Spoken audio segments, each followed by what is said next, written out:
السلام علیکم دوستوں، میرا نام ہے عبدالوہاب اور آپ دیکھ رہے ہیں واہی info T V YouTube channel. دوستوں، ہمارا آج کا موضوع ایک مقدس صندوق ہے۔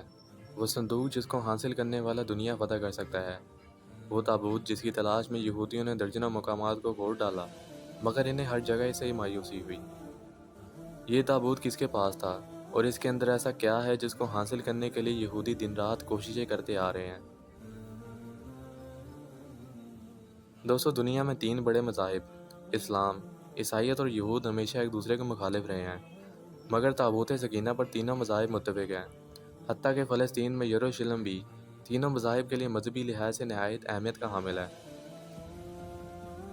دوستو، تابوت سکینہ وہ صندوق تھا جس میں جلیل القدر پیغمبروں کے تبرکات اور آسمانی اشیاء رکھی گئی تھیں۔ روایتوں میں بیان ہے کہ یہ صندوق حضرت آدم علیہ السلام پر نازل ہوا تھا، جو کہ شمشار کی لکڑی سے بنا تھا۔ اسے آپ جنت سے لے کر اس دنیا میں آئے تھے اور وفات تک یہ صندوق آپ کے پاس ہی رہا۔ جب حضرت آدم علیہ السلام کی وفات کا وقت آیا تو آپ نے یہ صندوق اپنے جانشین بیٹے حضرت شیش علیہ السلام کو دے دیا۔ اس طرح یہ تابوت بنی شیش میں سے گزرتا رہا، یہاں تک کہ یہ صندوق حضرت یعقوب علیہ السلام تک پہنچ گیا، اور اس طرح یہ بنی اسرائیل کی ملکیت بن گیا۔ دوستوں، حضرت موسیٰ علیہ السلام اللہ تعالیٰ کے جلیل القدر پیغمبر تھے اور آپ بھی بنی اسرائیل سے ہی تھے، اور اس طرح یہ صندوق بطور وراثت آپ تک پہنچا۔ دوستوں، اس تابوت میں پتھر کی 2 تختیاں بھی موجود تھیں جو حضرت موسیٰ علیہ السلام پر اللہ تعالیٰ کی طرف سے کوہ سینا پر اتری تھیں۔ ان تختیوں پر اللہ تعالیٰ کے 10 احکامات درج تھے۔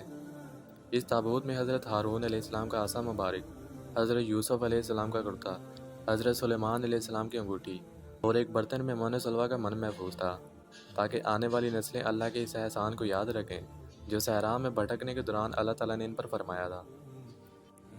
کیونکہ جب حضرت موسیٰ علیہ السلام فرعون سے اپنی قوم کو نجات دلوا کر ایک صحرا میں پہنچے تو یہ صحرا میں تنہا موجود تھے اور کھانے پینے کا کوئی ذریعہ نہ تھا، لہٰذا اللہ تعالیٰ کے حکم پر من سلوہ کھانا ان پر اترتا تھا۔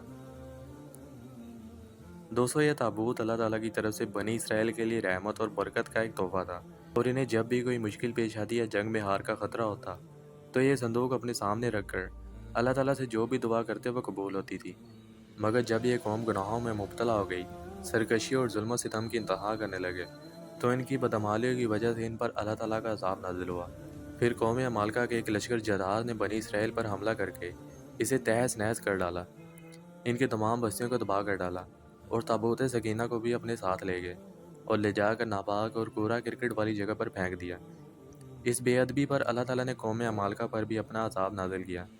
پھر طرح طرح کی بیماریاں ان پر مسلط ہو گئیں اور قوم عمالقہ کے 5 شہر دیکھتے ہی دیکھتے ویران ہو گئے۔ لیکن پھر انہیں سمجھ آ گیا کہ یہ جو کچھ بھی ہو رہا ہے وہ اللہ تعالیٰ کا عذاب ہے جو اس صندوق کی بے حرمتی کرنے پر ان پر نازل ہوا۔ لہٰذا انہوں نے اس صندوق کی تلاش شروع کر دی، اور صندوق ملتے ہی انہوں نے اسے بیل گاڑی میں ڈالا اور بنی اسرائیل کی طرف روانہ کر دیا۔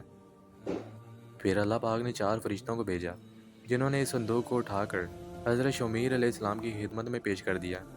اس طرح حضرت شمیر علیہ السلام نے وہ صندوق بنی اسرائیل کے حوالے کر دیا۔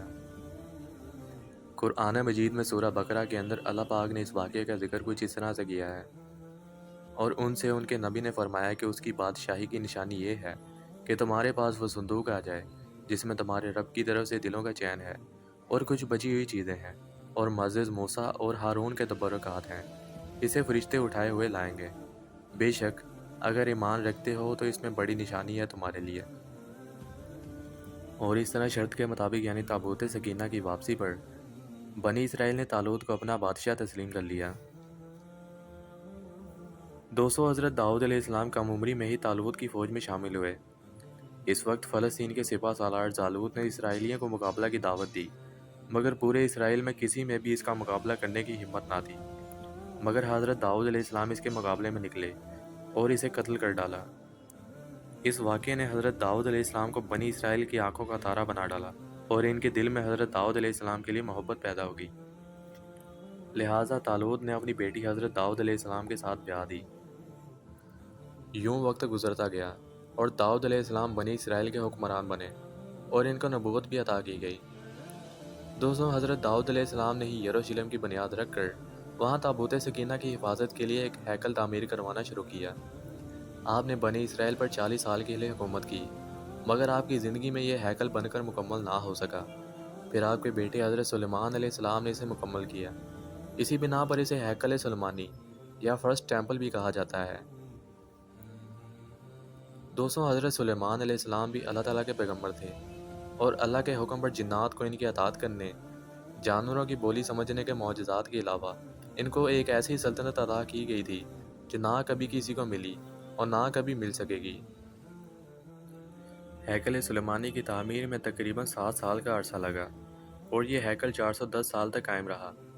مگر حضرت سلیمان علیہ السلام کے بعد بنی اسرائیل کے آپسی جھگڑے شروع ہو گئے، جس کے نتیجے میں شمالی فلسطین میں سلطنت اسرائیل اور جنوبی فلسطین میں سلطنت یہود قائم ہو گئی۔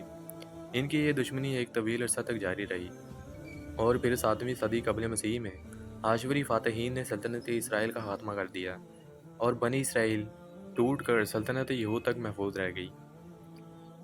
اور پھر بابل کے بادشاہ بخت نصر نے سلطنت یہود پر حملہ کر کے اس شہر کو مکمل طور پر آگ لگا کر تباہ کر ڈالا۔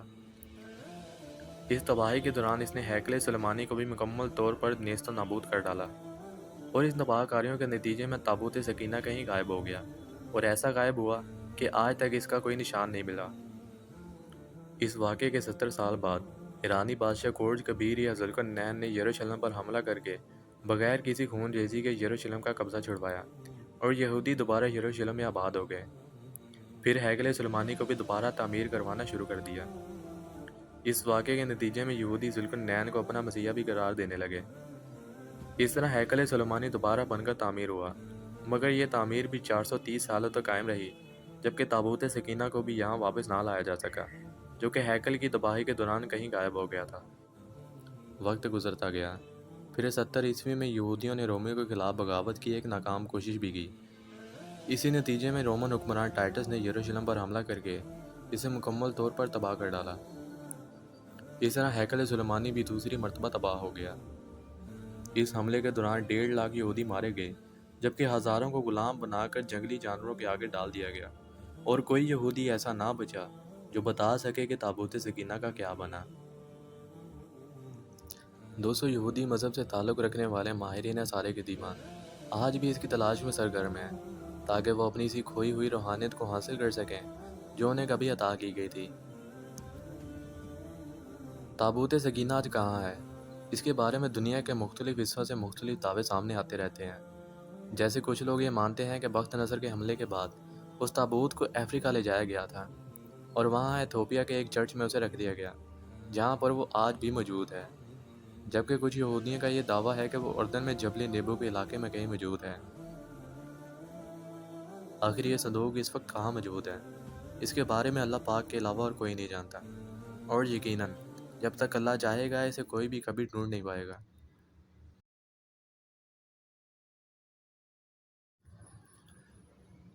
تو یہ تھی آج کی ویڈیو۔ آئی ہوپ کہ یہ ویڈیو آپ کو پسند آئی ہوگی، اور اس ویڈیو سے آپ کو کچھ نیا جاننے کو ملا ہوگا۔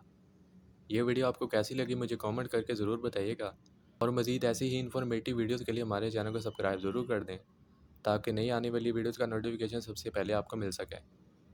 میں ہوں عبد الوہاب، میں آپ سے ملوں گا ایک اور انٹرسٹنگ ویڈیو میں۔ تب تک کے لیے اپنا بہت سا خیال رکھیں۔ اللہ حافظ۔